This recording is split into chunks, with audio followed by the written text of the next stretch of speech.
already. We have, since we're here in the region and since we wanted to highlight the positive and the negative developments regarding anti-Semitism and hate speech, if you allow me, in general, in the countries of former Yugoslavia, including also Romania, Bulgaria, my own home country, Greece. We have the pleasure to present a report, I would say, that showcases the actual situation about anti-Semitism in the region. Let me just, before giving the floor to the person who is going to present it, our dear friend Tomer Aldoubi, who is the founder and executive director of Fighting Online Anti-Semitism, so the most appropriate person to speak about anti-Semitism online, on social networks primarily. Allow me to say why I believe that the region lies ahead of many other European states when it comes to combating anti-Semitism. I mentioned it already. It's not accidental that Croatia holds the EJA chairmanship this year. It's not accidental, and you hear about it in the afternoon session, that Croatian universities lead the way in adopting the EJA principles on Split, Zagreb, and hopefully Osijek very soon to follow.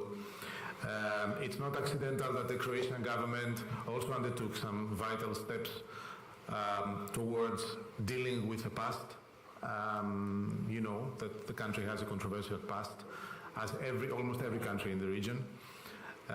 All these show that things are changing in Croatia, maybe not in the pace that we would hope for, but they do change. Nevertheless, I also mentioned that we have a lot of things to discuss, that needs to be done, the things that need to be done, problems to be tackled, solutions to be found. And this report that Tomer is going to present is food for thought for the discussion I'm going to have later on with three members of national parliaments from Greece, from Serbia, and from Bulgaria. Having said that, I would like to kindly call Tomer on the podium, on the stage, to present the report, and then we will continue with the panel discussion. Tomer?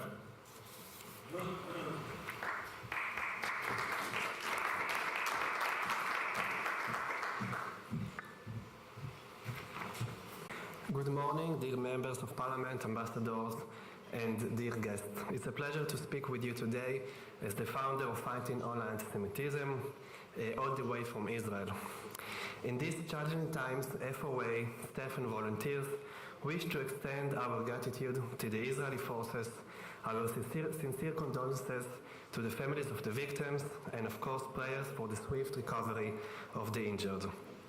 I would like to thank the European Jewish Association for organizing this important conference and for collaborating with the FOA for a very unique and first of its kind report of online anti-Semitism in Southeast Europe. FOA is a non-profit organization established in 2020 with the main goal to combat and report and remove anti-Semitic content on various social media platforms. Recently, since the war has begun, we have launched an international community of volunteers, and just in 4 days, 2,000 people have joined us, and I also recommend you to join the community. It's a WhatsApp community groups of different languages, and currently we have Israelis and Israel supporters from Australia to the United States. Now back to the report, and I will show you the presentation in a few seconds. The report was conducted by a joint team of researchers of the EJA and the FOA and many other volunteers and activists. Some of them are here in the audience as well. A systematic study was conducted between July and September 2023 this year, which reviews the online anti-Semitic discourse that takes place in Southeast European countries, in Croatia, Bulgaria, Romania, Serbia, and Slovenia. The report focuses on social media platforms, mostly on TikTok and Twitter, where anti-Semitic posts were analyzed automatically using an AI system and also manually with the help of the volunteers and activists. Based on a carefully constructed list of 27 keywords and hashtags, our team scanned the online social media platforms in those countries, flagging a total of almost 30,000 content items. To decide whether these content items were anti-Semite, of course, we used the EJA definition, and I would like to end with maybe something that is regarded to Croatian as well. The rise of online anti-Semitism is something that we are all aware of. This is a very serious concerning phenomenon. However, I'm very happy to share with you that Croatia, the host country for this important conference, has recorded the fewest online incidents of anti-Semitism, while most anti-Semitic incidents were found in Bulgaria.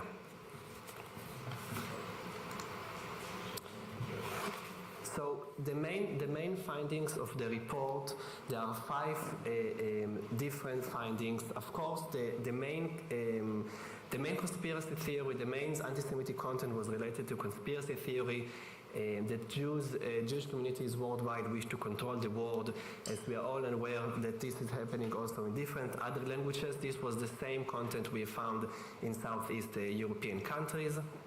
And besides that, like in other countries, as we are all aware today, Twitter was to found the most anti-Semitic social media platforms. This is the same for English, this is the same for other languages today. We are all aware that Twitter is the leading anti-Semitic platform. Besides that, it's important to say that Romania was a bit different case. In Romania, most of the anti-Semitic platforms were not necessarily Twitter, but TikTok and YouTube. Other countries, Twitter was still the leading anti-Semitic platform. Compared to Western Europe and compared to content that is in English in other countries, most of the anti-Semitic content we found in those 5 countries was not necessarily about the state of Israel. Of course, this was done before the war and things might change up because of the war, but most of the content was regarding classical anti-Semitism and Holocaust denial. Less than 5% of the content was about the state of Israel. This is not like we have discovered in our annual report for 2022, where about 30% of the content was regarding the state of Israel. When you're going to read the report, you will see lots of items, lots of content on TikTok. This does not say that most of the content are anti-Semite. Most of the content against what's on Twitter. And we try to understand why is that, and one of the reasons that many people that use TikTok are, of course, young adults and teenagers. And those people in Croatia and in other countries, they speak English. That's why we can find more content, more anti-Semitic content in English on TikTok in those countries compared to other languages. And another very important reason is that we have a very important collaboration with TikTok, the FOA and so many other NGOs. TikTok removes lots of the anti-Semitic content. Just recently, since the war has begun, we collaborate with TikTok to restore accounts of Israelis and other people that have shared content about Israel. So if your account on TikTok was blocked, please talk with me afterwards, because TikTok helps us to restore the accounts as they also help to remove anti-Semitic content. Here you can see a graph of the numbers of the anti-Semitic content. So out of the 30,000 links that we have checked, not all of those links were anti-Semite. We used the EJA definition to check, and you can see some of the numbers here on the graph, and as you can see, Twitter was the leading anti-Semitic platform. Most of the content was to be found on Twitter in all of the languages, in all of the countries. Then TikTok and some on YouTube as well. This is very important to say. There is anti-Semitism on Facebook and Instagram. Facebook and Instagram, they are not part of the report because Meta, Facebook and Instagram, they are blocked for automatic search in many, many companies, AI companies. We work with an Israeli company named Sayabra. This is one of the leading IT companies doing scraping of online content. And Facebook and Instagram are blocked by this platform and also by this company and also by other companies. So again, there is anti-Semitic content on those platforms, but they know how to block automatic search doing by other companies. We have tried to make things a bit simple for everybody here in the room or for everybody who's going to read the report, and we used the traffic light, we used a few different colors to make things a bit more simple. So as you can see, the high online anti-Semitism was Bulgaria, with most of the content, especially in Twitter. This was the first country we found most of the anti-Semitic content. With Serbia and Slovenia, it was a medium of online anti-Semitism, and Romania and Croatia were the green one, were the list of online anti-Semitism, and Croatia was, again, the country where we found the list of online anti-Semitic content. We used also the 27 keywords in English, just to compare between English to other languages, and that's why English is also in a medium online anti-Semitism compared to other languages. So I would like to share with you some examples in different languages, some examples of online anti-Semitic content that we have found. I am not going to read the language because I'm not an expert in those languages, but you can see the translation in English. Some of the content was related to the Holocaust, as you can see here on the screen. Some of the content was related to Holocaust conspiracy theories and fake news regarding the Holocaust. This was monitored on Twitter and published before the report was started, a few months before, but this year. Another example of anti-Semitic content, again published on Twitter, was monitored on Twitter and published on Twitter a few months before the report has started. This is again content in Croatian. Regarding Bulgaria, there was, this is also related to the Holocaust, as you can see, talking about the gas chamber and gas in general. This was also monitored on Telegram. We had a few items monitored on Telegram. Again, Telegram is full with anti-Semitic content, but it's very difficult to do the automatic scraping on Telegram. Another Bulgarian content we have discussed also with the Minister of Foreign Affairs. The Israeli want to understand why this content was anti-Semite, but this is also part of the EJA definition. This talks about loyalty of a Jewish politician, allegedly loyal more to the state of Israel rather to his own country. This was monitored on Facebook and published in September, so just recently. Another content we found in Bulgarian on Twitter, and this is still, in Romania, and this is related to the history of Romania, and we also talked with our volunteers and activists in Romania to understand why this was anti-Semite regarding to the history, and I'm sure you can read the Romanian or the English translation. Another content we found on YouTube, and you can find the other screenshots also in the report we're going to publish with the EJA. This was another content on TikTok in Romania, published a few months before the report started in April 2023.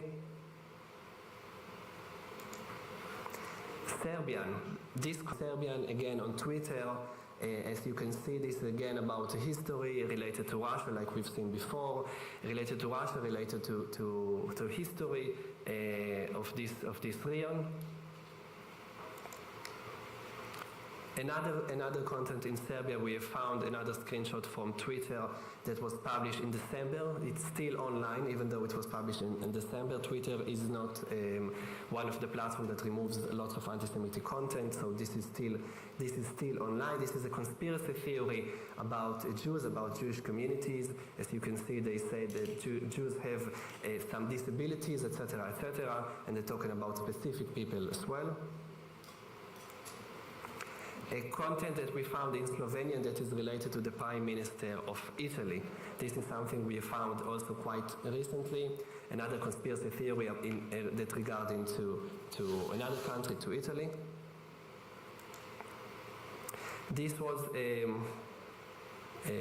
the text here, the English translation here is not, the English translation is the former one, but if you read in one of the languages you can probably understand. This is again anti-Semitic content in Slovenian. And some about future action. So there are more screenshots in the report that you can see later. There is also a theoretical part that you can read about. But it's very important to understand what we can do now from now to the next report in order to make it a bit of a better situation. So first of all, it's very important for me to say that this is one of the, maybe one of the first reports about online anti-Semitic content in Southeast European countries. There are no many other reports, maybe none even, regarding specifically about the online content.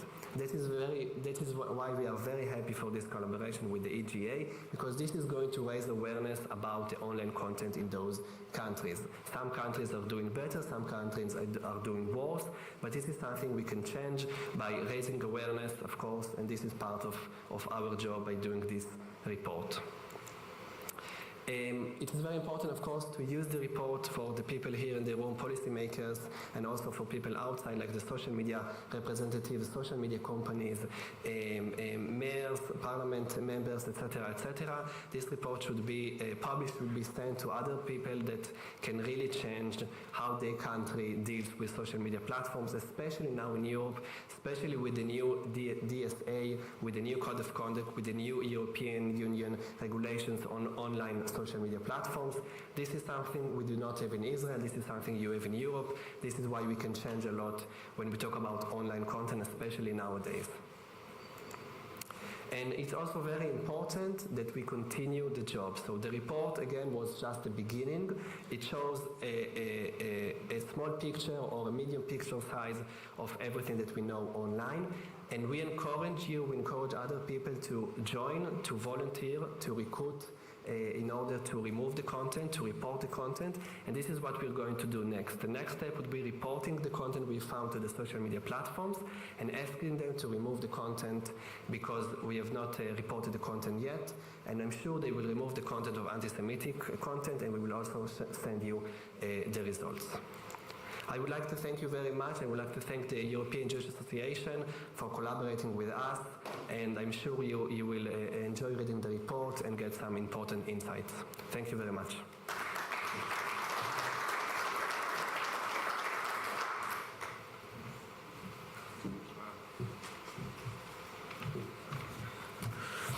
תודה רבה, תומר. I mean, I don't need to comment.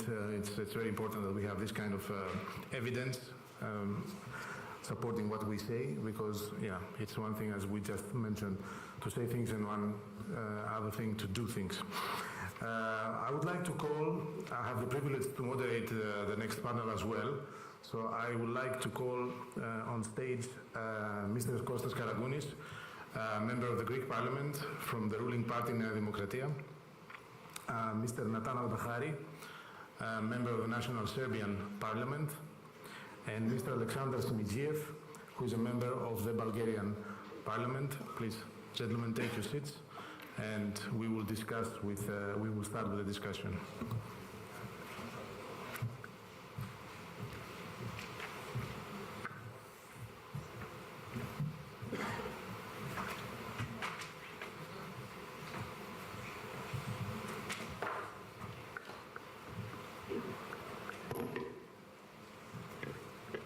Okay.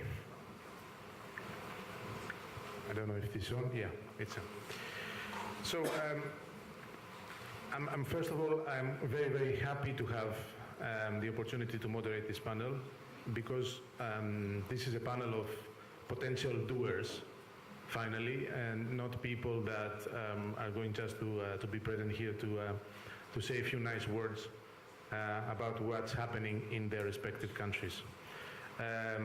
I will also, a little bit before the end of this panel, I will be able to present you very quickly an initiative that was proposed to me by Mr. Simidjiev this morning. I think it's a very important and very interesting initiative, but please hold your horses until the end of the panel, and then you'll hear more about it. Having said that, I was thinking, who should I give the floor first for some opening remarks? If the two EU member states of the panel allow me, I would start with a country that is an aspiring EU member state, Serbia, at least in paper, aspiring EU member state, if I may say so.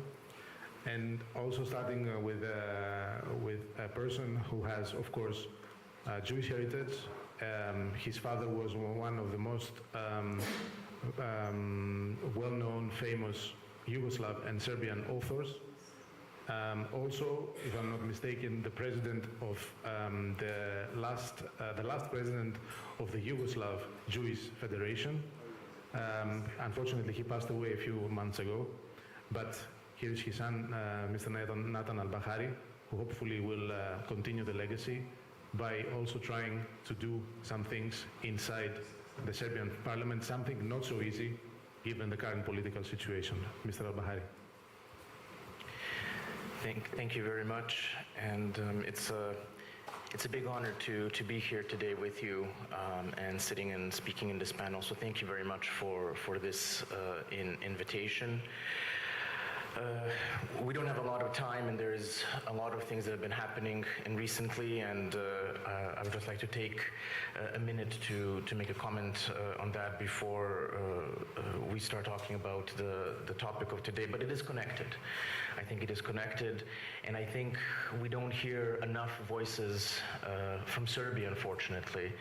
And as a member of Serbian Parliament, I want everyone to know that myself and my party, as part of the pro-European opposition, we most heartedly condemn these horrific acts that have been happening in Israel, and the horrors that the people have gone through is simply unimaginable.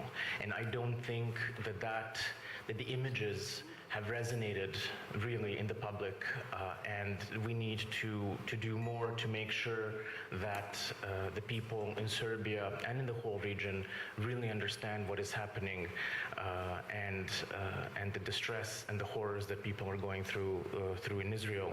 I personally have been very emotionally moved after I saw the images and the videos coming from the Supernova Festival. I have been to festivals like that in the past.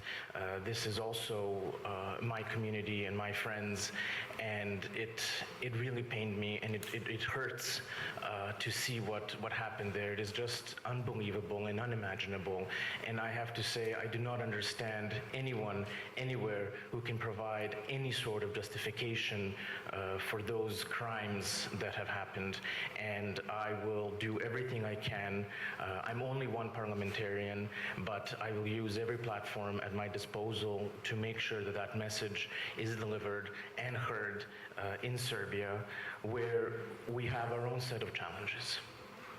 And looking at anti-Semitism as the barometer where we're talking about the accession, it is something that is a challenge for us in Serbia, not perhaps in direct anti-Semitism as such, but the indirect aspects that come with it and that are very present in nationalist discourse, in far-right movements, and even some who are affiliated with the right-wing thinking of the Serbian church. Looking at the report that we saw today, and on the various Twitter feeds, I myself have been the subject of these attacks of anti-Semitism on Twitter, where comments have been given to me that I need to return to Israel, even though I've never been to Israel, and I'm actually a dual Canadian citizen. So the only place where I can go back to would be Canada. I have been told that I need to be hung, that I need to return to the gas chambers, and this is unfortunately not an everyday occurrence, but it does happen often on social media, and it is a problem. In Serbia, I cannot speak for the countries in the region as much, but there are similarities. In Serbia, where, for example, I get most attacks that are based on anti-Semitism, are of course positions that go against the thinking of the nationalist aspect of the society, especially, for example, when myself and my party talk about the need to impose sanctions on Russia after the invasion on Ukraine, and to need to align Serbia with the European Union's foreign and security policy. That's when the anti-Semitism flares up the most. So in that sense, we can see a correlation between the pro-Russian elements in Serbia. We can see the correlation of the far right, of those who deny the genocide in Srebrenica, those who go around Belgrade and Serbia and draw murals of war criminals. Those are the same structures, the same groups of people who would also who hate Jews, who hate Israel, and who see no difference in attacking us or any other minority that they think is not or should not be welcome in Serbia. And that comes down to, when we discuss anti-Semitism or this right-wing ideology, it comes down to values. And in Serbia, we need, or sometimes we lack, this discussion of values, of fundamental values, especially if we are a country that wants to go and become a member of the European Union, which I wholeheartedly support and have been fighting for the last 15 years that I've been living in Serbia. Serbia's place is in Europe. Serbia's place is to become a member of the European Union.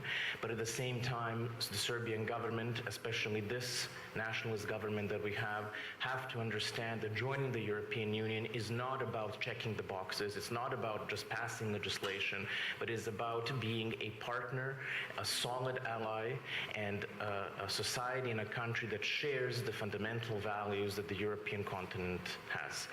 And this we unfortunately fail to see from our current government.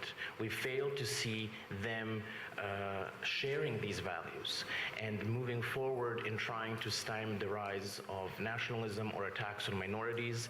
We see in their discourse, in their actions, that there is perhaps a lack of understanding of what these fundamental values mean and what their role in Serbian society needs to be. Serbia is a very much top-down society. Leadership of the country is looked for direction, and a lot of people listen very closely to when the president speaks, when the government speaks, when the ruling majority speak. And if those messages are counter to what the values we need to be fighting for, then of course that's going to be reflected in the population. Perhaps we can discuss in the next round a bit more on how to fight this, but one remark I want to make is one positive thing, and I know that here in Croatia there's also been issues with the far right and how to handle also aspects of anti-Semitism as well. One thing that I would definitely support in Serbia is imposing fines for the glorification of war criminals. If you draw a mural supporting any of the accused war criminals, you should be sanctioned for that.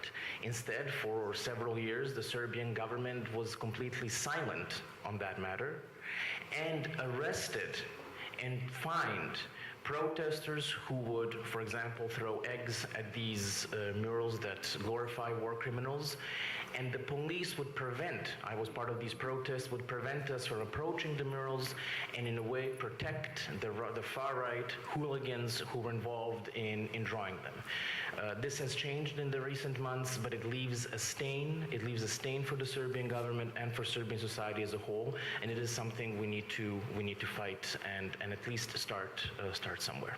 Sorry for taking a bit too long of time, but we'll be happy to answer also more questions. Not at all. I mean, it was very useful, and thank you, Nathan, for pointing out some very important things. I would just take out that indeed membership to the European Union does not mean ticking boxes and aligning legislation with the acquis communautaire of the European Union. It's much, much more, and unfortunately, you pointed it out. I'm not sure that the current Serbian political establishment really wants the country to become a member of the European Union. If Konstantinos allows me, I would go to the newest member of the European Union in the region, I mean after Croatia of course, Bulgaria, and to Alexander, to ask him to give us a couple of remarks, initial remarks about the situation, about the report maybe you've just seen. Thank you. I'd also like to thank you for the honor of being here and being able to talk in front of such an distinguished audience, I'd like to make a link to the previous panel and something that Professor Goldstein said. I'll paraphrase it a bit. There is no content without context. So when we talk about this report, we need to understand a bit of the context around it. In Bulgaria, Twitter is probably one of the minor platforms. Instagram, Facebook are much wider and accepted. They're moderated, of course, better than Twitter is. And maybe one of the reasons that Twitter has such results and Bulgaria has such negative results in this report is because the content of Twitter is less moderated, especially after the acquisition of Twitter by Musk. There's a couple of other issues I need to touch on, and I'm glad that Nathan actually said some of the things I wanted to say, which is around the fact that we see anti-Semitic content, but that is usually linked to something which I'll use two Bulgarian words. We have patriotism in Bulgarian, and we have patriotarstvo, which is a different word. Patriotism is something more like an ideology. Patriotarstvo is something which you have on the external, you exhibit it, but you don't have an ideology. And most of that content is related to patriotarstvo. They don't have an ideology, they just hate. And for me, I have defined something which is bullies, orcs, and terrorists. They're very similar in that they want to destructure our society. It doesn't matter whether that's COVID. I'm very much a person who led anti-COVID measures in our country, which is one of the reasons I'm in Parliament now. But the fact is that we were trying to save people, we were trying to order our society, and on the other side were orcs, bullies, terrorists, who were trying to destructure society using any means possible. If somebody of Jewish descent was in their eyesight, they would become anti-Semitic. If an airplane flew above, they would become conspiracy theorists. If vaccination was around, they would become anti-vaxxers. And it is something which is orchestrated by those who are currently politically weak. They don't have arguments, they don't want a structured society, they just want to rule without having a lot of possibility to do that because they don't have the means, they don't have the structure, they don't have the management. They just want to be on top. I don't want to extend this too much, but it's just a food for thought, and I'm really glad to be on this panel because on this panel we have three very different vantage points. We have the Greek vantage point from an established European country. We have the Bulgarian vantage point of a new EU country. We have the vantage point of a person who will be coming into the EU, but also we're very close to some of the forces that actually want to destructure peace and moderation and actually normal human society. And when we talk of anti-Semitism, it is just an element of anti-humanism. It's an important element, but many of the people who try to destructure society are anti-humanistic. And anti-Semitism is just an important part of that, and it's something which, because of the communication possibilities and platform, you make visible. But anti-humanism is rife all around us, everywhere, and we should be battling it at every possible angle. Thank you very much, Alexander. I mean, this is, it comes without saying, and we were speaking about it also in almost every EJA event in the past, that, you know, hate is hate. Anti-humanism, as you said it, is anti-humanism. It includes also anti-Semitism. If you hate a Jew, tomorrow you're going to hate somebody else, or even the same day. So it's clear like this. But let me reflect to what you mentioned about an established EU member state like Greece is, like officially since '81. So one would expect, Konstantinos, from an established EU member state, some significant progress when it comes to these issues. Is this the case? Thank you, George. Thank you very much. Let me begin by saying that we are all profoundly shocked by the recent barbaric events, and let me extend my and, of course, Greece's heartfelt condolences to the victims and their families. It is a horrific tragedy. And allow me to assure you that all political parties of Greece, we stand firmly in solidarity with Israel, and I extend my special thanks to the esteemed colleagues from the Hellenic Parliament that they are here with us today. MP Mamoulakis, who is from the opposition party of Greece, center-left party of Greece, and from Syriza, and the MP Katrinis, he's the member of Parliament, member of the Socialist Party, two very prominent and distinguished MPs whose presence today exactly, George, underscores the importance of our collective efforts in addressing these very pressing issues that you raised and all the other speakers have raised, and we're going to discuss. So, to answer your question, let me raise some very, in my opinion, very crucial points. What's happening right now in Israel, and of course, I fully agree with what Nathan has raised before. It is a stark reminder of the depth, I could say, of cruelty and inhumanity that Hamas is capable of. So, my first remark is that we have to act, and to act now. No more words, no more good intentions. I think that it is not business as usual, as it is already said, and I think there is no time to waste. I think, George, this absolute tragedy has initially highlighted the urgent need for EU leaders to reassess their policy towards Hamas, towards Iran, towards Hezbollah, and towards all these terrorists.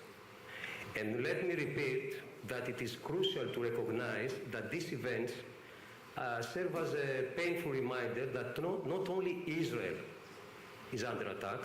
I think that we are all under attack. EU is under attack, the Western world is under attack, and I think, Sunny, look, this girl from Germany, she's not Jewish, and the brutal and vulgar way with which her body was treated, I think, proves this tragic reality that I've spoken before. And let me point out that failure to act decisively would endorse such brutality. So, in my point of view, we should align, and I think this is very crucial, with Commissioner Oliver Wacherly. Wacherly stands advocating for the immediate suspension of all funding. I think we should stop funding immediately. And once the situation stabilizes, carefully, I think, crafted prerequisites can be established for the resumption of funding. And as our Prime Minister, Kyriakos Mitsotakis, stated, it is essential to assert that borders cannot be violated, and terrorist activities must face unwavering consequences and equal distances. This is very crucial to say. Equal distances objectively favor aggression. So we have to bear in mind, all the EU countries, how to work from now on. Moreover, I think that this horrific attack highlighted the urgent need for EU to reassess its policy towards Iran, especially towards Iran, because Hamas and Palestinian Islamic Jihad receive funding and support from Iran. So EU must respond effectively, And I think, George, returning to our original agenda, because I've heard very interesting ideas, I strongly propose that it is essential for each EU country and neighboring countries, like Turkey, we should publicly declare and they should publicly declare their stance on Hamas and other terrorist groups. We should have such a common declaration. This declaration could serve as a patent, let's say as a patent barometer in the assessment of countries aspiring for EU membership and EU countries reflecting their commitment in the EU's fundamental values and human rights.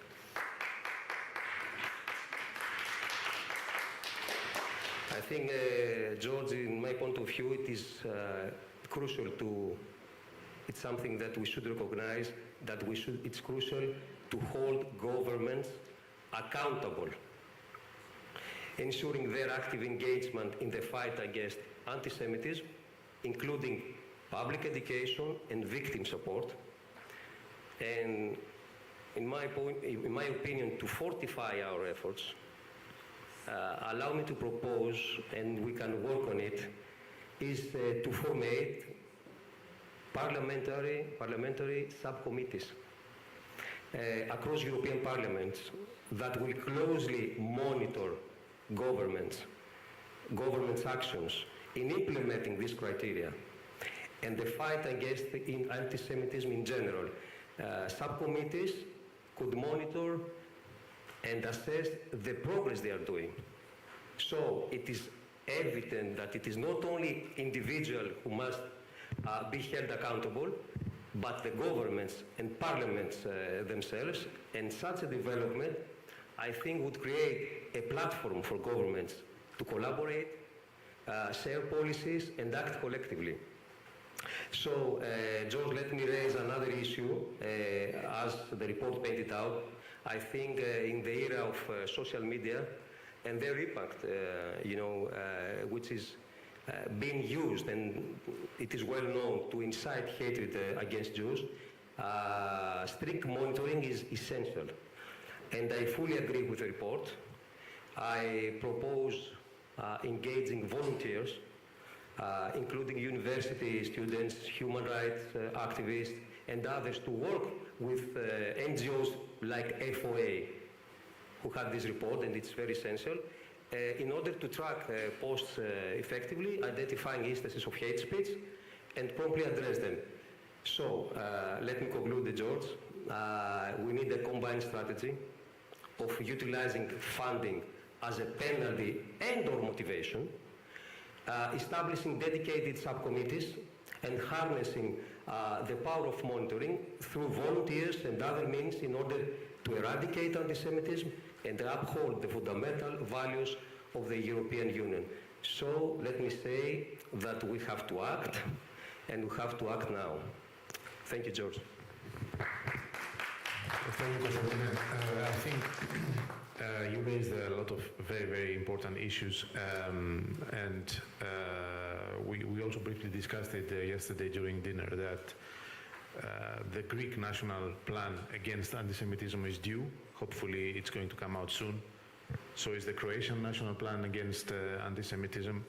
To me, because we're speaking about the report, and we're also speaking about the accession criteria, the Commission has asked all 27 member states to produce such a national plan. Some of them already did so. Some others are preparing it. And most of the elements you just mentioned, I think they could fit perfectly into this national plan. I'm not sure they will be there, but I think it's also partly in our hands to try and reinforce engrave these elements into the national plan. I would like to ask Nathan, since we're talking about EU accession and EU criteria, sometimes the EU has been quite double standarded when it came to its criteria applicable for candidate member states. I would see that when it comes to this particular field, anti-Semitism, a solid national plan on combating anti-Semitism could be a very important accession criteria for Serbia, for Macedonia, for Montenegro, for all the countries of the region who are aspiring EU membership. So was there ever any serious discussion in Serbia, in the parliament or outside the parliament, about a national plan for combating anti-Semitism? To be honest, I don't think we've ever had that serious conversation. We've had in Parliament, we have, for example, a friendship group between Serbia and Israel that doesn't really meet very often. And to be honest, a lot of members from the governing coalition who sit in that group, I don't think they have any idea of what's actually happening on the ground and what the fight against anti-Semitism actually is. Do we need something like that? Yes, I think it would help, because right now in Serbia there is no official monitoring in that sense. There is some work by the Jewish community, but it is not a standardized, institutionalized approach. Can we get something like that in Serbia? Again, we probably could with enough pressure and enough advocacy towards the government and the parliament. The question is, would it be effective? Or would it be just another thing that the government can check the box and say, look, we've established an office for the monitoring and fight against anti-Semitism, something like that. But would this office, would this person, would this institution have real powers, real watchdog capacities, and would their reports be taken seriously? I would hope so, but at the same time, I'm not that optimistic considering the current political situation in Serbia. I think what would help to start off would be to have a similar event like this to take place in Belgrade, but to make sure that the event is not there to give the government an excuse that it's actually doing something. It has to be a serious event where serious questions will be asked of government stakeholders, and where actual pressure would be applied. In terms of the European Union accession, we have under chapters 23 and 24 regarding human and minority rights aspects where this can be part of the accession process. And I know that these are the two most important chapters in Serbia's accession, which include judiciary reform, fight against corruption, and rule of law measures, because it all comes down to the respect of law, to the respect of human and minority rights. And this is absolutely something that Serbia has made progress in general over the last 2 decades, but more needs to be done, absolutely. Thank you. I mean, this was also an indirect invitation for EJA. I perceived it like this to organize a similar event in Belgrade, so I'll be happy to consider this.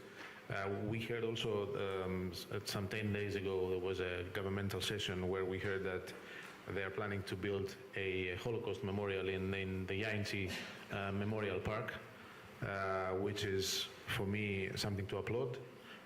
I would applaud unconditionally if there were some footnotes behind that. In a formal, it's going to be the biggest Holocaust memorial in the region. We have this kind of in the Balkans a need to show off. Every time we do something, even if it's in the right direction, we need to show off. We build the biggest church, we build the biggest synagogue, the biggest memorial. It's not about size. It's clear that it's not about size. If I can just add. Of course, yes. Absolutely. It does not need to be the grandest, the biggest. It just needs to happen. And for the last 20 years, there's been discussion on building a memorial on one of the former concentration camps of Staro Sajmište. It's been taking 20 years. Why do we need such a long, if there is political will, if there is funding provided, which there was from international support, international partners, why couldn't have this project started 5, 10, 15 years ago? That's another question that needs to be asked of the government. Again, we don't need a grandiose project. We just need a memorial center, a remembrance center, so that the victims are not forgotten and the discussion can be held in society. Yeah, it's very important indeed. No matter how big or small this is, the size is not important. What the political will is important. And I would like to ask Alexander something that is applicable, of course, for Greece and Serbia as well. Having in mind also what we just saw in the report, that Bulgaria is unfortunately the champion of hate speech and anti-Semitism online, at least according to the findings of the report.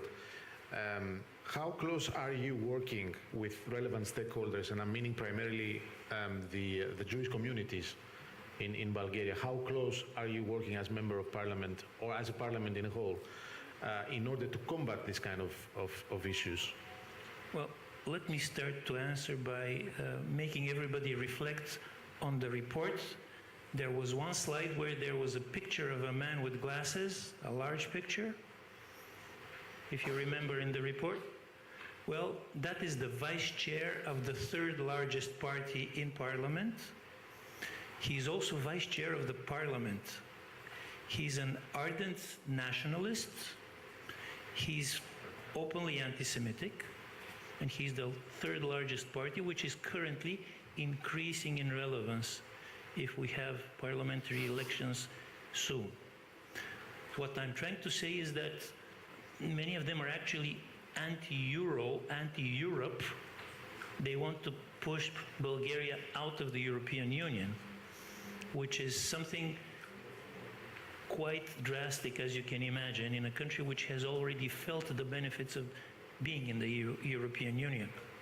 What I'm trying to say is this: we have to be constantly vigilant. We have to always put pressure in the right direction, because even though we're in the EU, that doesn't mean that things are set in stone.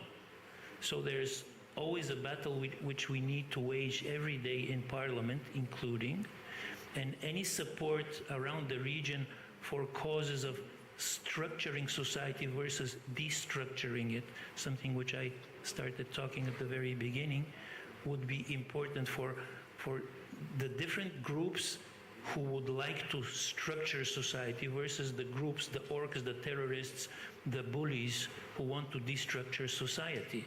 And this is something which we need to come together, to do together, because unless we're together, we will be beaten in each of our separate small enclaves, which is why I would fully support having a very definite position of all European parliaments condemning what is happening currently with Hamas. What I'm trying to say is that we need to work together. We need to be totally vigilant all the time. And we need to remember that even though we've achieved the goal, that doesn't mean that we've achieved it. We can always be pushed back. So we need to be tenacious and vigilant to hold our ground on everything we have achieved as democratic values, as humanistic values, because ultimately this is about life, and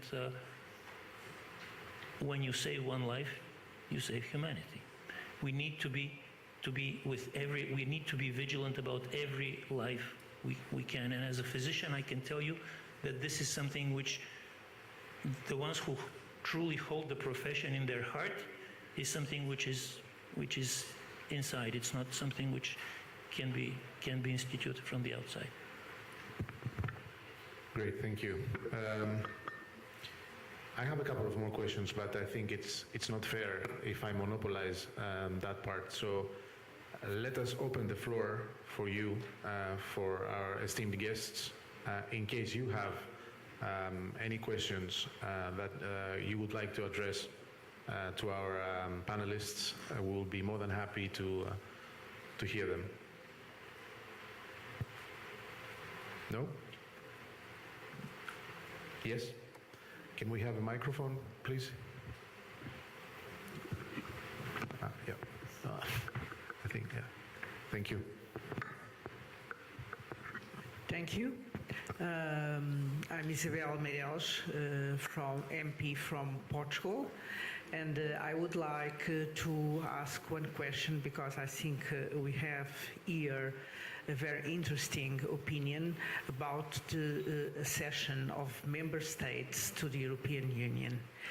And between the criteria that we know that are economic, democratic, and so on, in fact, we could put one that is the fact that is the country that is willing to access to the European Union doesn't have anti-Semitism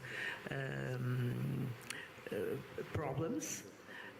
Of course, people will have other things of discrimination, but I think it's a good idea to put it in the accession criteria, and we should work on it. Thank you. Yeah, of course, of course. If you allow me to speak to that, Bulgaria in this report comes out the worst. This report is done at a time right after the pandemic.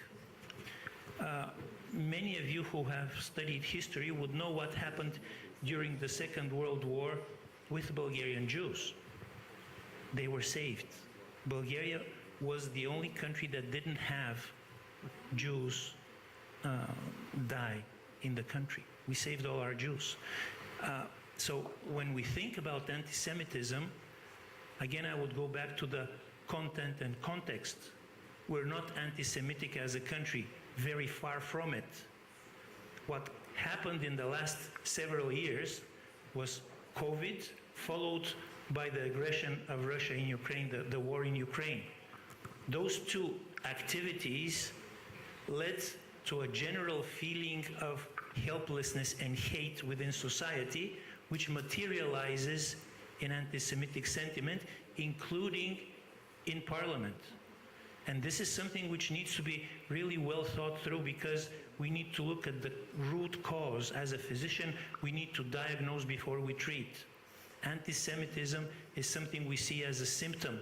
The root causes are much deeper, and we need to go after the root causes, because unless we do that, we won't be able to solve the problem. We won't be able to cure the symptom. We can decrease it, but we won't get rid of it. We need to get rid of it, which means we need to treat the cause. Kostadina. I fully agree with you, and that's why I pay a lot of attention, and I've stated about this, about state accountability. Because as you know, there are a lot of actions plan around Europe, and this is EU action plan against anti-Semitism. The question is who monitors this action plan? And that's why I think we should find some institutions, some more official institution to monitor these action plans. So I fully agree with you that there should be more specific, I could say, criteria for entering the EU. And but we have to find out who will monitor if, let's say, the Copenhagen criteria are met and are respected. So that's why we need official monitoring, and I think we need the monitoring just to check the respect of human rights in general, and of course, if there is a progress, if the countries are doing progress regarding the fight against anti-Semitism. Thank you, Kostadina. Just to highlight that Isabel is one of your colleagues. She's a member of the Portuguese Parliament. Yeah. And because we have been in Portugal in May, we hosted the annual conference there. I may say that they have done remarkable work as a legislative body to promote, to foster Jewish life and help the three main communities in the country to thrive. Despite the hiccups and the issues, we all know about them, but the progress is there, it's visible. Jews are returning to Portugal, to live in Portugal. They consider Portugal a safe place. So I think Portugal and maybe to a lesser extent also Spain, could be considered as a success story, relatively success story, when it comes to Jews, because as I said in the very beginning, the number of Jews in Europe, in the European Union, is either stagnating in a few member states or even declining. So it is a signal that we need to take seriously. Are there any other questions for our... Yes, Jakob. This is the first time that I'm really standing up to say something, and I have to make a report on what was said earlier about anti-Semitism. I was born in Bulgaria. At the age of 2.5, 1949, my parents immigrated to Israel to build a country, a community that was free of the Holocaust complex, because everybody else that came at that time to Israel was filled of anger, of inability to communicate to the reality where they were brought to. The Bulgarian communities that immigrated, out of the 50,000 that survived the Holocaust, the entire Jewish community, 45,000 of them immediately immigrated to Israel as one group. Most of them even settled in Yafo. In Yafo, all the stores had signs in Bulgarian because the Bulgarians had a hard time even learning the Hebrew language. They were very slow in those things. But this brings me, I am in Bulgaria for 30 years. I came 30 years ago for 6 months to do a mission there. And I stayed there because I saw a call. You know, I felt a debt to those people for what they've done exactly 80 years ago this time. And one thing I want to tell you, I don't know if there is a term to the opposite of anti-Semitism. When I tell them that I'm a Jew and I'm an Israeli, they embrace me. I have a credit before I've done anything, just because of what I am, not because what I've done, but what I am. And it's very hard for me to hear that there is a rise of anti-Semitism in Bulgaria. Yes, if you ask a Jew if his priority is Israel as opposed to the country where he lives in, well, let me tell you, we always support Israel far beyond anything else. So don't ask us this question because it's an unfair question. And, because it was one of the questioners of the ADLs a few years ago, that Jews in your country are more loyal to your country than the state of Israel. Yes, Israelis, Jews are always more loyal to their own state. And let's not have those questions about it. And just to conclude, in Bulgaria, I have not noticed an anti-Semitism. If there is something that conspiracy ideas in a poor society where education is a problem, you always have all sorts of fantasies. But in reality, do you notice an anti-Semitism? There is no such a thing. Thank you very much. Thank you, Yakov. Yeah, I mean, I think nobody will disagree with you on the remarks you made. Being conscious of time, as always, I have to ask if there are any other questions so that we can slowly wrap it up. I would rather, I'm just blinded by the light, sorry. I will be short just to mention one episode. I'm from Macedonia, Alexander Damsky from Macedonia. I'm glad to hear about the anti-Semitism in Bulgaria, but I should mention one historical fact which was happened during the Second World War in Macedonia. Macedonia was under the occupation of the Bulgarian regime, and in that period 11,000 Jews by the Bulgarians were expelled to Treblinka by the trains. They will follow to Belgrade, and from Belgrade Germans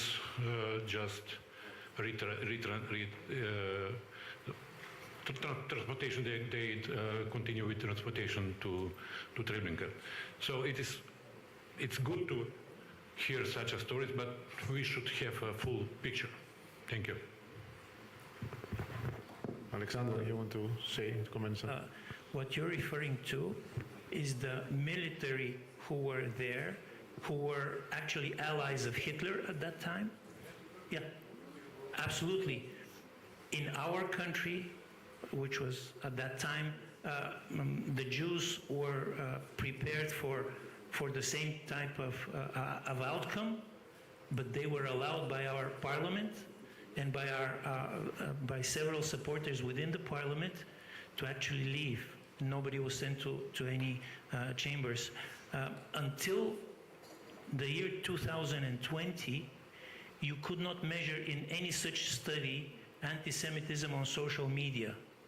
What I was trying to say was that the last 3 years, after the COVID pandemic, which generated a lot of conspiracy theory, followed by the aggressive war of Russia in Ukraine, sentiment in society changed dramatically. And with the support of, I don't want to name a specific state, although I'm thinking of one. I don't want to name it because I don't have the actual proof outside of IP addresses of troll farms who are feeding public sentiment, trying to destructure society, including anti-Semitism, including extreme nationalism, including hate speech, including conspiracy theories, all of them trying to destructure our societies. I'm originally, my grandmother and grandfather are from Northern Macedonia. We're cousins. Currently, we're almost at war. Why? Because of external forces trying to destabilize each of the separate countries, making it impossible for us to talk normally. And that is something which we should not allow. That is why I'm saying that we should not allow destructuring of society. And we acceded to the European Union back in 2007. If we had done any measurements, including criteria for anti-Semitism, we would still have been accepted in the EU. What is happening is now, during the war and during the calamities of COVID, something is happening in our society which is dramatically different. And it is not only about Semitism, it's about destructuring of society as a whole. Yeah. Thank you. I mean, it's important what you just said, that people need to talk above everything. And it's not very pleasant when two neighboring countries that share also a few common historic elements, if I may say, are in no speaking terms. You cannot change your neighbor. Your neighbor is who he is or who she is. It's impossible to change. Thank you very much. I would keep from what our three speakers, panelists said, a word that Konstantinos used a couple of times, state accountability. It's very important. It's very important also to be able to monitor the progress of these national plans when they're going to be in place, and not to have situations where we go to the Commission, we go to the special rapporteur on anti-Semitism, Katarina Forschnurbein, asking for evaluation of these plans, and she says to us, look, we do what we can, but we cannot force them to implement the measures they themselves have proposed. This is an absurdity. I'm sure you understand, and it needs to stop. And it should start, stopping this absurdity should start from the national parliaments of existing EU member states, but also aspiring EU member states. So, gentlemen, I would like to thank you very much for your thoughts, your inputs, your discussion, and I'm really looking forward to actions, honestly. Thank you very much.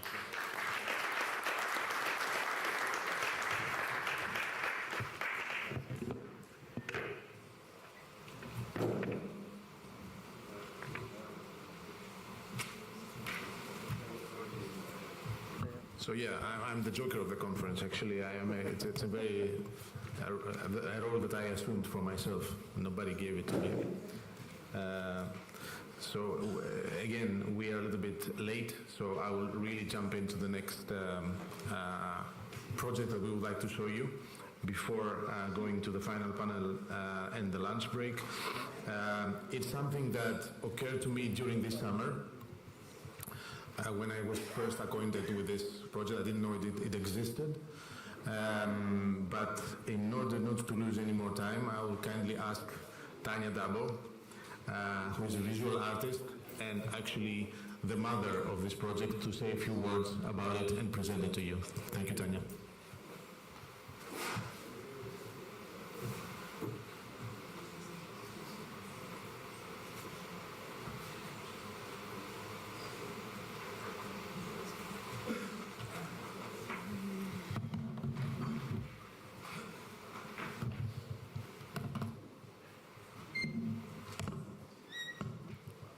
Could somebody help me with the technical issues? Okay. Okay.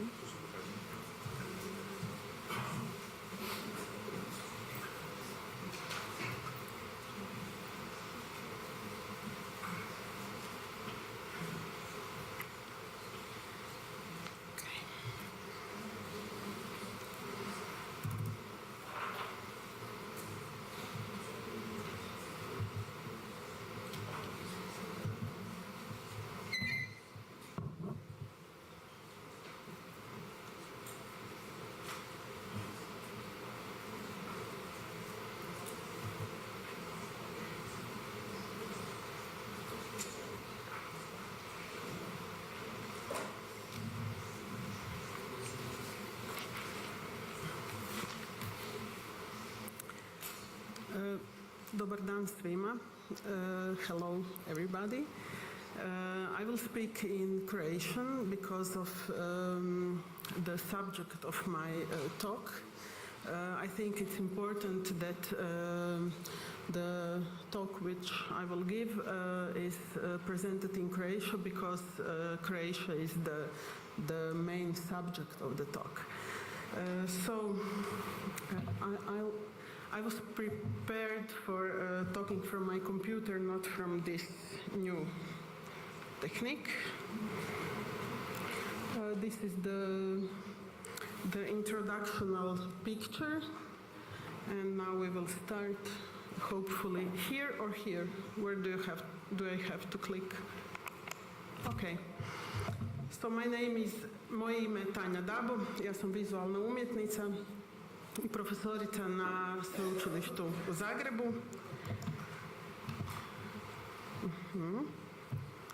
I ovo izlaganje zove se Usputno zlo, radi se o umjetničkom istraživanju. I would like, if you want to hear it, to put the headphones. Yes. So, what was my, again, in Croatian, što je bila moja motivacija za ovo istraživanje? Pa motivacija je bila da ja se inače bavim temama koje me okružuju. Radim jedan veliki ciklus koji se zove, umjetnički ciklus koji se zove Korpus domovina, u kojem tematiziram svoj odnos prema različitim pojavama u mojoj domovini. Umjetničko istraživanje Usputno zlo nastalo je iz jedne observacije grada i ulica u kojima boravim. Primijetila sam u nekoliko godina prije nego što sam započela istraživanje da se na našim ulicama pojavlja sve više i više natpisa koji veličaju različita zločinačka razdoblja ili potiču na nasilje ili predstavljaju govor mržnje. Budući da mi ni samoj nije jasno kako je došlo do toga da sam i ja, pa i moje dijete izloženo takvom govoru sa ulica mojih gradova, odlučila sam malo više istražiti o tome. Znači, kao što sam, nešto je otišlo nije otišlo. Kao što sam rekla, istraživanje se zove Usputno zlo. Što je tu usputno? A što je tu zlo? To ćete vidjeti iz sljedeće fotografije. Jako me zbunjuje ova dvostruka tehnološka situacija.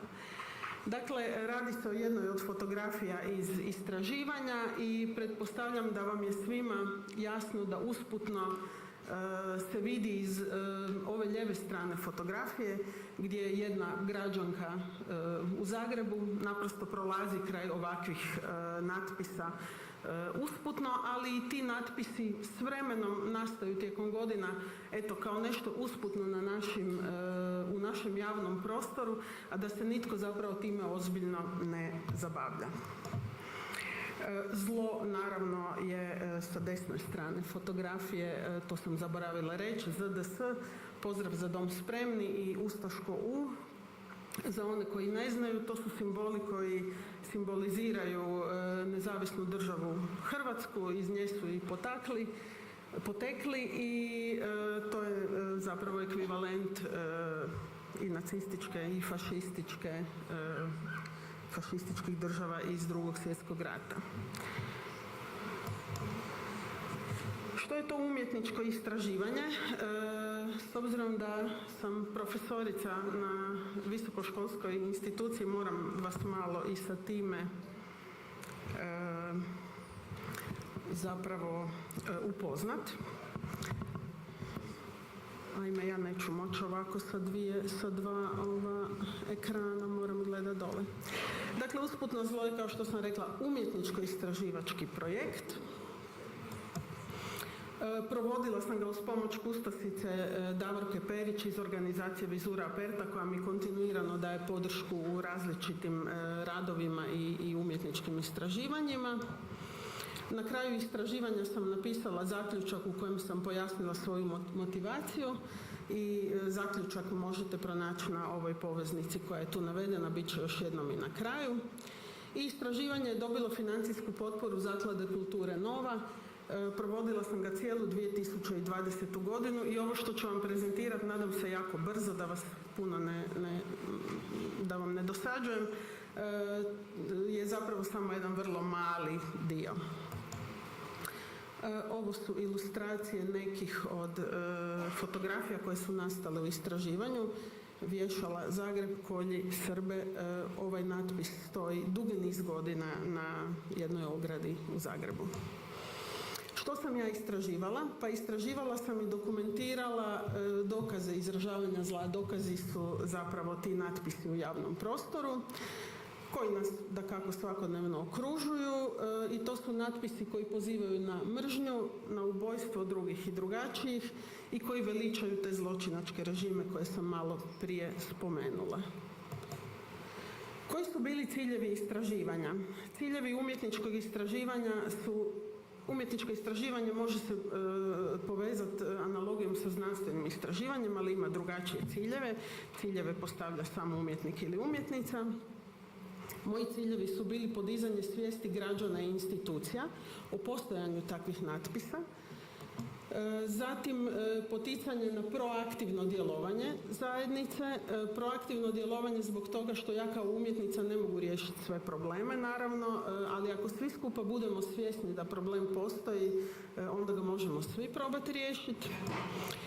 Poticanje institucija na preveniranje i uklanjanje natpisa, dakle ne samo uklanjanje onih natpisa koji su bili prijavljeni, već i onih koji će nastati nakon toga, a i onih koje ja nisam dokumentirala.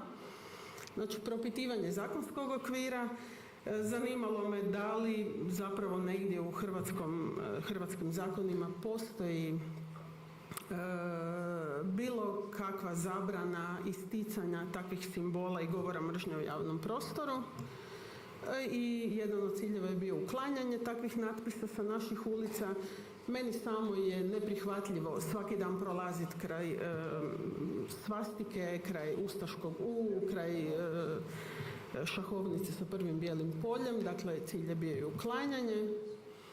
I ovo je također jedna od ilustracija koju ćete vidjeti kasnije i u još jednoj novoj situaciji. Koji su bili problemi u ovom istraživanju? Znači, godinu dana je provođeno.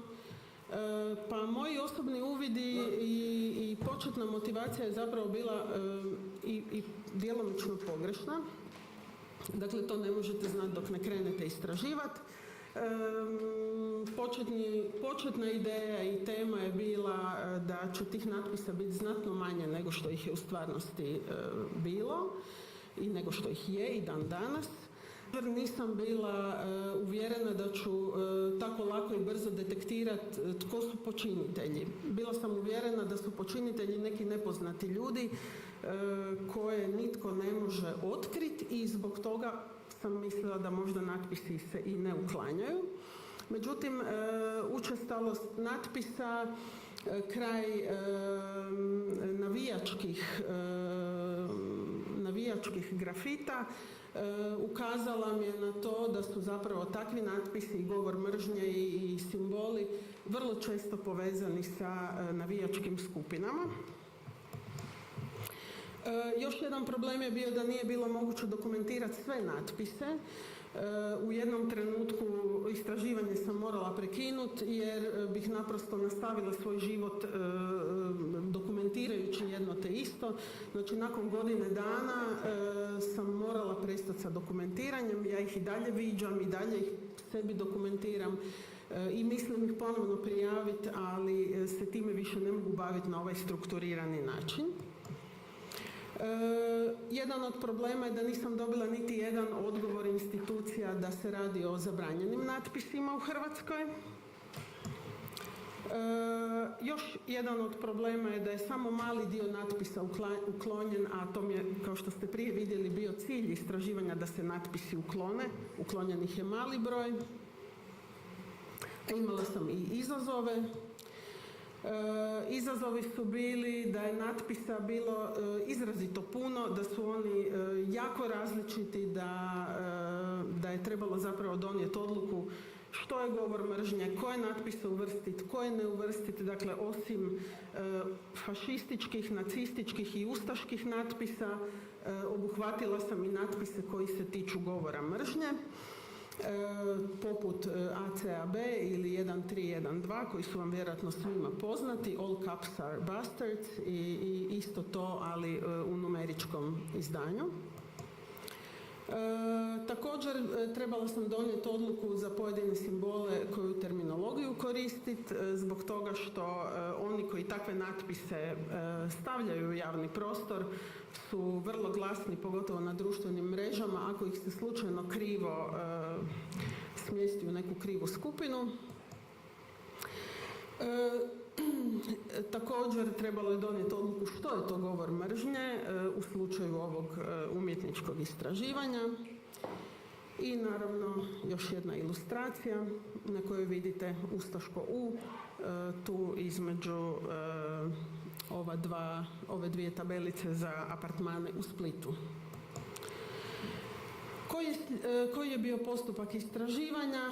Dakle, započela sam sa terenskim, nakon toga je uslijedila samo edukacija jer je natpisa, vidjet ćete kasnije koliko ih je, natpisa je toliko puno i toliko su različiti da je bila potrebna sama edukacija, koja je naravno onda bila vrlo zanimljiva.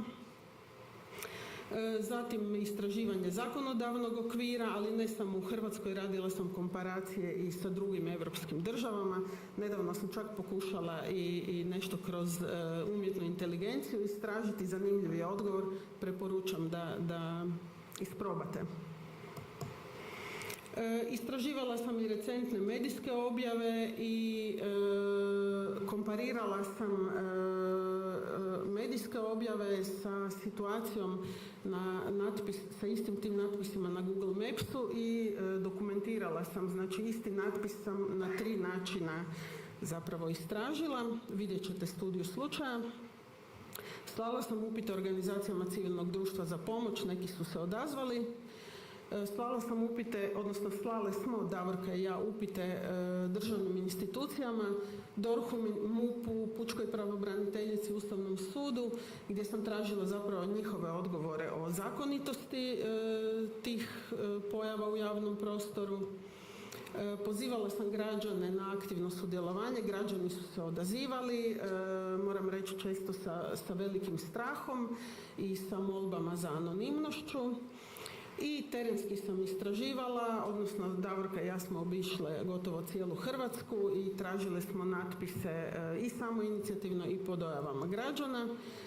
Potom smo napisali brojne dopise hrvatskim gradovima i općinama gdje smo tražili uklanjanje natpisa.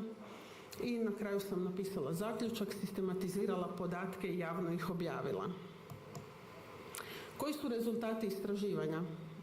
Ukupno su dokumentirane 183 lokacije, ukupno u 21 gradu i selima u Hrvatskoj.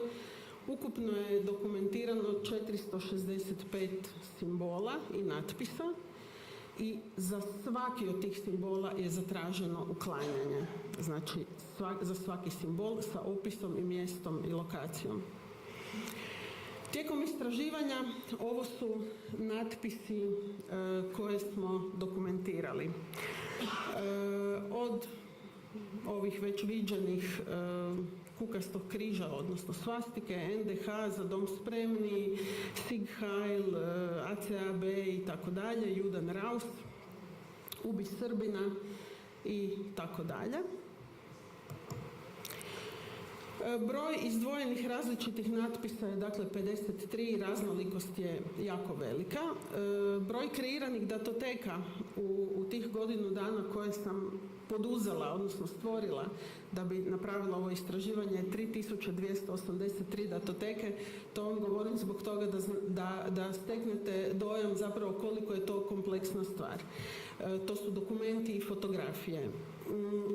U zaključku istraživanja, kojeg možete naći na onoj prethodnoj poveznici, a bit će i na kraju, je i odjeljak za one koji žele znati više, za one koji se žele zapravo educirati i o simbolima i o cijeloj toj pojavi.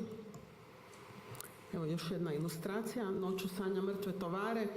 Tovari su Dalmatinci, za one koji ne znaju. Ustaško U, dakle ekvivalent svastici i raznim drugim fašističkim i nacističkim simbolima. Ovo je Split, centar Splita, jedna od prometnih turističkih ulica za koju nitko nije vidio problem da se ovaj simbol tu nalazi. Ovo je Zagreb, osnovna škola Oranice. Na igralištu je bilo strašno puno ovih nacističkih orlova. Kako, rekla sam vam da sam trebala poduzeti određenu samoedukaciju, znala sam da se radi o nacističkom simbolu, nisam znala njegovo porijeklo i točno značenje, pa sam krenula istraživati to i naišla na vodič, mislim da se to na hrvatskom kaže FARE, odnosno FAIR.net, to je vodič, poznata vam je svima sigurno ta organizacija, jedan vrlo koristan vodič sa različitim simbolima i tu sam pronašla i keltski križ i ovog orla, ali i različite druge zanimljive stvari. Evo jedan keltski križ i NDH. Dakle, za vrijeme trajanja projekta rekla sam da smo komunicirali sa zajednicom putem društvenih mreža u smislu edukacije i poziva da građani dojave različite lokacije. Ovo je Split, Zagreb, ljekarna u Borovju, više mislim da tog natpisa nema, jedan veliki park usred Novog Zagreba, osnovna škola, dakle jedan od motiva zbog čega sam poduzela ovo istraživanje je da se godinama na zidu ispred osnovne škole koju pohađa moje dijete su se nalazili ovakvi natpisi i htjela sam da se uklone. Na ovaj ćemo se slajd vratiti kasnije. Ubi Srbina, ustaško U na igralištu na Srednjacima. Preko puta osnovne škole Josipa Račića vidite također ustaško U. I na Petrovoj gori na spomeniku ustanku naroda Banije i Korduna također ustaško U. Ovo je dječji vrtić Maslačak u Osijeku sa ustaškim U. Također dječji vrtić Nevičica sa kukastim križem. Osnovna škola Tinujević u Osijeku sa ustaškim U. Dakle, ne pričamo samo o nekakvim stražnim stranama nekakvih zgrada u nekim kvartovima, pričamo o ustanovama za edukaciju. Također Osijek, Zagreb, evo ovo sam za ovo izlaganje fotografirala, toga ima jako puno. Cres ovog ljeta, Za dom spremni, druga strana ceste, isto autobusna stanica, Ustaško U i Kelski križ. Dakle, istražujući na početku, gledala sam 2020. priručnik FARE iz 2016. Tada su se hrvatski simboli kao što je Ustaško U, šahovnica sa prvim bijelim poljem i Za dom spremni nalazili u vodiču. Provjerila sam prije par dana dok sam se pripremala kakva je sada situacija. FARE je nadodao i Srbe na vrbe u svoj vodič, što je stvarno pohvalno. I sad nakon što ste sve ovo vidjeli, ovo je stvarno jedan jako veliki sažetak nečeg što je nastajalo godinu dana. Pitate li se isto što i ja? Je li to u Hrvatskoj zabranjeno i kako je to regulirano? Pa evo sad ćemo vidjeti odgovor. U svim onim obraćanjima hrvatskim institucijama poslali smo pismo ministru Davoru Božinoviću u Ministarstvo unutarnjih poslova i pitali smo jesu li ovi natpisi u Hrvatskoj izričito zabranjeni. Dakle, radilo se o natpisima Kukasti križ, Za dom spremni, Ubij Srbina, Ubij pedera, NDH, Srbe na vrbe, Ubij cigana, Ubij tovara, UHTU, ACAB i grb sa prvim bijelim poljem. Odgovor je stigao, teško ga je čitati, pa sam ga prepisala, možemo samo ovo crveno proći, da u odnosu na slučajeve koje navodimo u dopisu potrebno je istaknuti kako pozitivno zakonodavstvo u Republici Hrvatskoj ne navodi popis poruka, fotografija ili simbola koji predstavljaju prekršaj ili kazneno djelo za koje se kazneni postupak pokreće po službenoj dužnosti, već je pojavu takvih simbola ili poruka potrebno promatrati u vremenskom i prostornom kontekstu, kao i u kontekstu s drugim događajima i radnjama. Dakle, zabranjeno nije, a kontekst je nepoznat. Kada govorimo o simbolima i samoj edukaciji, ali i o tome što je zakonito ili nije u kojoj državi, znači u Hrvatskoj je nažalost moguće imati registarsku pločicu. To sam istražila naišla na to tijekom istraživanja sa datumom osnivanja NDH i sa slovom U. Dok je u Austriji 2015. Zakonom o motornim vozilima zabranjeno preko 30 različitih simbola. To što mi znamo možda za neke elementarne simbole ne znači da su to ujedno i svi. Oni koji ih ispisuju vrlo su dosjetljivi i potrebna je kontinuirana edukacija o tome koji su to simboli koji veličaju periode o kojima sam rekla. Nekoliko studija slučaja. Jedan dio natpisa moguće je bilo pratiti na Google Mapsu, pa se moglo istražiti koliko dugo već postoje. Ovo je uživo fotografirano, dakle osnovna škola Marijan 2020. To i dalje vidimo 2023. Na tom zidu, samo izbljedjelo od protoka vremena. Ulica Hrvatske mornarice 2020. i dalje stoji natpis premda je prijavljen. Drugi natpis, odnosno grb sa prvim bijelim poljem 2020. i 2023. i dalje stoji, premda je prijavljen. Vukovarska ulica 2019. Ovo možete vidjeti, aktualna je sa Google Mapsa 2019. i 2023. i dalje stoji grb.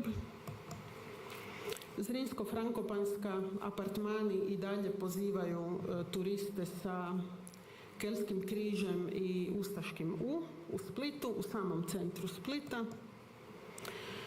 Vrapče tržnica 2020. sa mnogobrojnim simbolima je prebojana, ali su u međuvremenu nastali novi simboli koje nitko nije u međuvremenu uklonio. i jedan prizor od kojih će neki od vas koji će gostovati ovih dana i koji su gostovali prethodnih mjeseci na HRT-u vidjeti sigurno na dolasku i odlasku na našu nacionalnu televiziju. Još jedna studija slučaja, Vrana, Pakoštane u Dalmaciji. Google Maps iz 2011. vidite natpis na krovu ove kuće, dobrodošli NDH. Ja sam to snimila 2020. i prijavila. 2022. Google Maps snimio da natpis i dalje tu stoji. Mrežna stranica projekta, ako netko želi znati više, i to je od mene sve. Hvala. Nadam se da vas nisam jako udavila. Hvala. Imate li pitanja? Možda.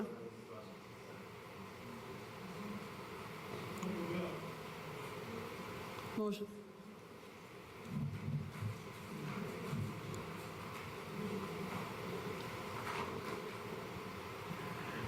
Ja ću samo neku konstataciju. Ja sam Danijel Atijas, predsjednik Jevrejske opštine iz Doboja, iz Bosne i Hercegovine. Inače sam i ljekar kao fudbalskog kluba Premier Liga Sloga iz Doboja. I susrećemo se sa raznim tim situacijama gdje upravo pomenuli ste navijačke grupe i mislim da pošto su to događaji koji su praćeni medijski, a da se dešavaju takvi rasistički i bilo kakvi drugi pamfleti, za to je vrlo lako naći krivca i za svake te grupe stoji uprava kluba.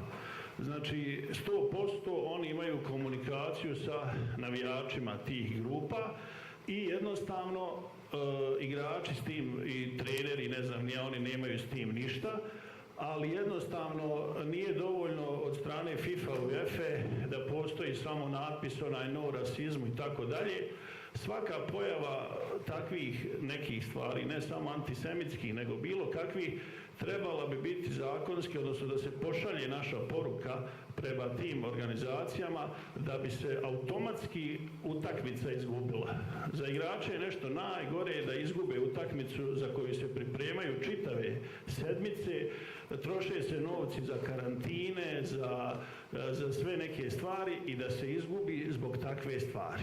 Mislim, ako bi se takva poruka poslala, to bi se moglo napraviti. Bez toga i dalje će to biti, bit će popularno, bit će na televiziji, mladi će se ugledati na takve likove i mi nećemo napraviti ništa. Eto, hvala vam. Hvala. Ja kao netko tko je pedagoške struke vjerujem u edukaciju. Dok sam ja bila mala, nije bilo moguće u javnom prostoru vidjeti kukasti križ. Mi smo svi znali da je to nešto strašno, da se to ne smije pisati nigdje, ni potajice, ni na zidove škole, ne daj Bože. Vjerujem da je edukacija ta koja je zakazala da zapravo tako olako svi pristupamo, pa i mi koji prolazimo usputno uz takve znakove, a i oni koji to zapravo iscrtavaju. Govor mržnje i ovakvi simboli ne mogu dovesti do nenasilja, do povećanja tolerancije, do uvažavanja drugih i drugačijih.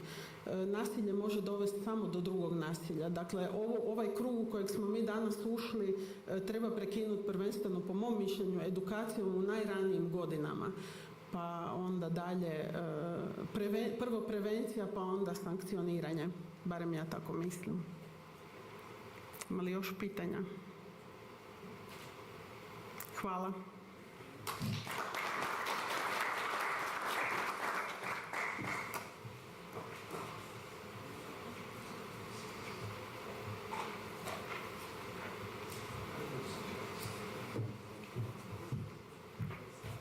Hvala, Tanja.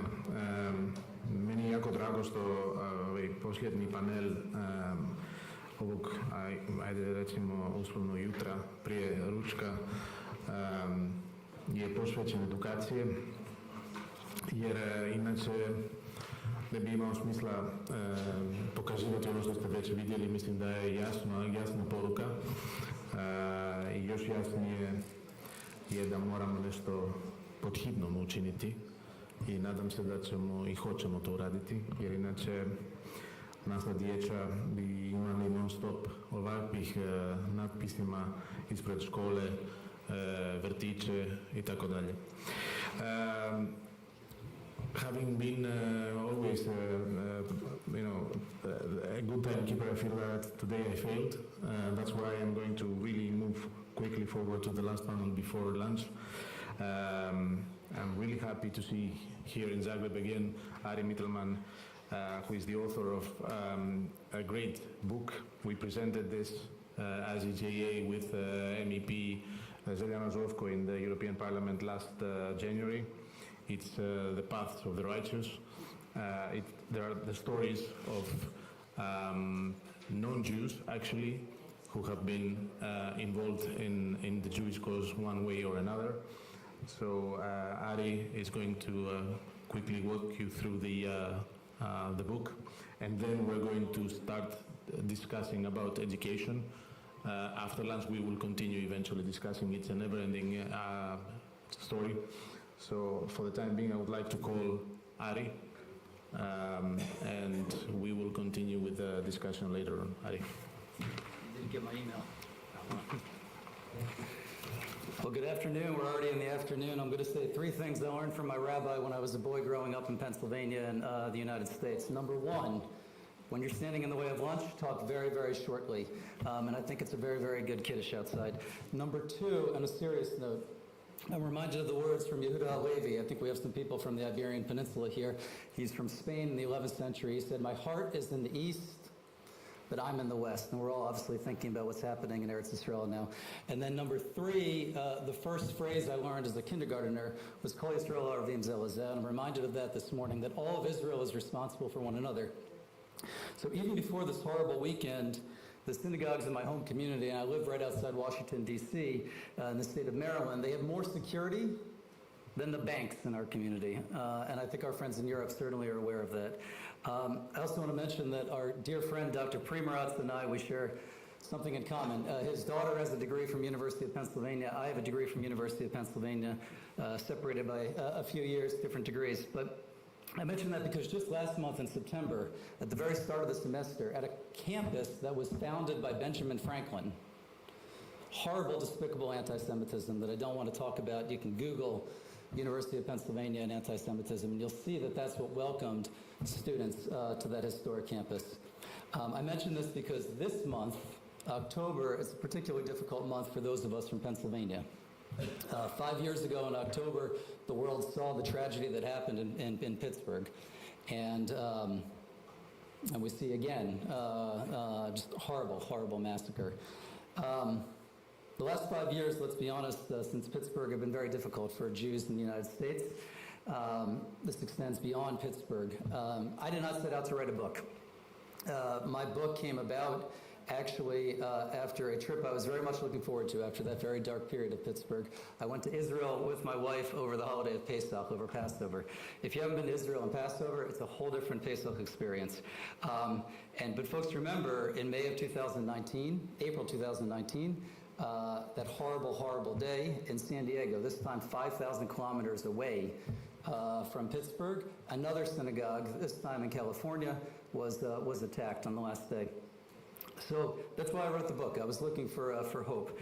As we're here in Croatia, I'm reminded of our first Catholic president, President John F. Kennedy, who overcame a lot of anti-religious bias, became the president in 1960, and he would often say, "We're not here to curse the darkness, but we're here to light a candle." I'll repeat that. We're not here to curse the darkness, but we're here to light a candle. So it's been very dark in recent years. We've had a robust conversation about that, but I think it's important to look forward and to look to some positive lights, and that's really the essence of the book. And I was so honored to be there in Strasbourg, organized by this great organization, to meet with folks from all over the European Union, Jewish and non-Jewish. The book profiles in very fast-paced stories, as I'm talking very fastly, 8 non-Jews, some from the United States, some from Croatia, some from elsewhere in the world, black and white, diverse individuals who stood up and spoken out for our community and for the state of Israel. I think it's very natural to look inward during times like this, to look to our rabbis for advice, I think the rebellion, by the way, they're very smart. They're outside. They're already having lunch. But it's common to turn inward. We're strongest, though, I think, as Jews when we're united and we adhere and we listen to the prophet Isaiah, that Yeshayahu said we should be a light unto the nations. And that's when we can rise to the occasion. We can show the world really what it means to be a light unto the nations. So I'll end with this. The title of the book, Paths of the Righteous, it comes from a verse from the Proverbs, from the book of Mishlei. And those of us that know our Bible, we know that the author was King Solomon, the architect of Jerusalem, as we're all thinking about Jerusalem now. And the verse is this: the path of the righteous is like the light of dawn. It shines ever brighter until the day is perfect. So look, the truth is, I have no idea, I don't think any of us have any idea what perfect means for the Jewish community. I can guarantee, though, that there are going to be more dark periods in the coming days and months. But I do think that the incredible people that are gathered here, the 8 individuals that inspired me in this book, including Dr. Primoratz, I think that they have a little bit of the hidden secret of how to make it a little less dark and a little more light. Thank you, thank you.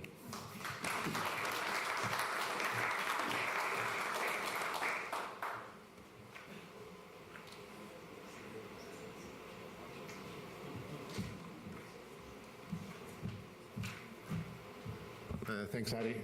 I just saw your mail, by the way. So I think it was a really great introduction to what is supposed to follow. If you agree, and because we are a little bit running late, and with the agreement also of our next panelists, I would invite you for lunch now, and we resume with the panel about the importance of education right after lunch, so that we won't keep you waiting. I think you deserve a very nice lunch, and we can resume in 45 minutes, around 2 o'clock. Thank you very much.